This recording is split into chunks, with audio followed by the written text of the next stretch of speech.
I love green enchilada sauce, but tomatillos just have too long a growing period for here in Indiana.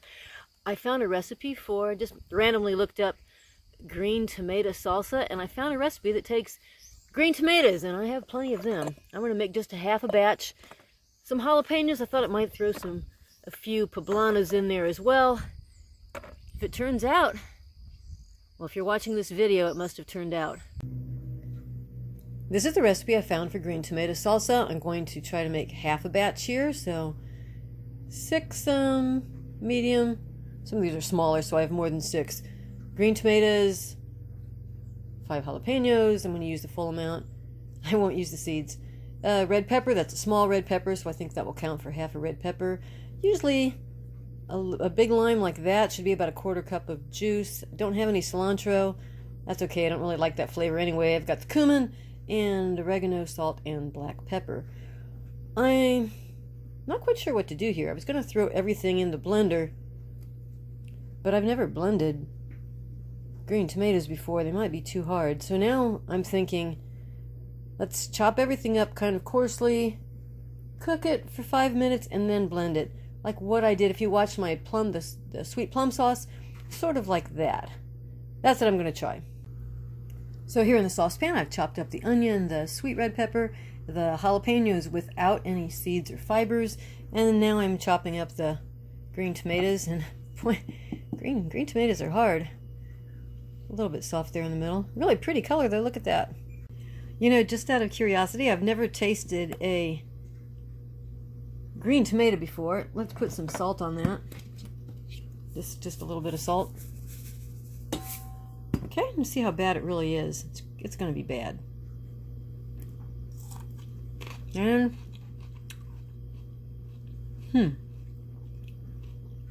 not a whole lot of flavor.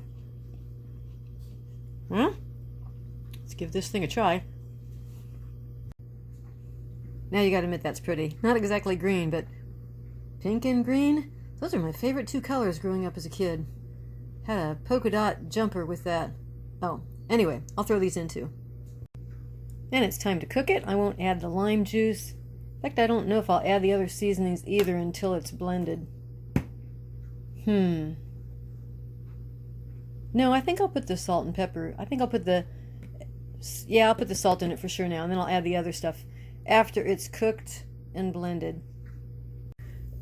I added 2 tablespoons of white vinegar now, just to have a little bit of moisture to cook it, and then I'll only use 2 tablespoons of lime juice, and we'll see how it tastes. It smells great. This is what it looks like after 5 minutes. I think I'll cook it for another 5. After 10 minutes of cooking, the vegetables are nicely softened. So it's time to blend them, and then throw them back in here again, and then can them. Before it's blended, this is what it looks like blended. Now I'll add the cumin and the black pepper and the oregano and give it a taste test. Okay, keep in mind, green enchilada sauce is not something you eat straight up like with chips, so I'm not expecting this to be fantastic.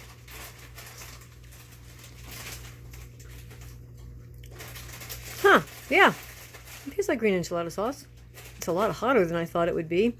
It needs a little bit more tartness. I think I'm going to try it on taco salad with a little bit of sour cream there and see what that tastes like. Actually, it tastes pretty good on that taco salad. I'm going to add another lime juice, and it's plenty thick. In fact, I had quite a time getting it to blend. I don't need to add the pectin to this. Okay, let's see what it's like now with a little bit more lime juice. And then it is going to cook longer, so it still tastes a little bit raw right now.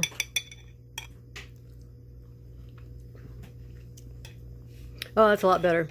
I think I'll put the rest of the lime in, and then we'll can this. I think for the next batch, instead of using a sweet red pepper, I will use a sweet yellow pepper. I think the color will be a lot prettier there. You'd have the green and the yellow and make kind of a yellow-green instead of this sort of orangish-brown color. I will make another batch, and this is a good way to use up our green tomatoes. I don't think they're going to have a chance to get ripe anymore. half recipe made 3 half-pint jars, so a full recipe would make 3 full pints. So I might need to make a double recipe next time, make it worthwhile. And I'd put away my steam canner for the year, so I'm going to have to go out in the shed and get that.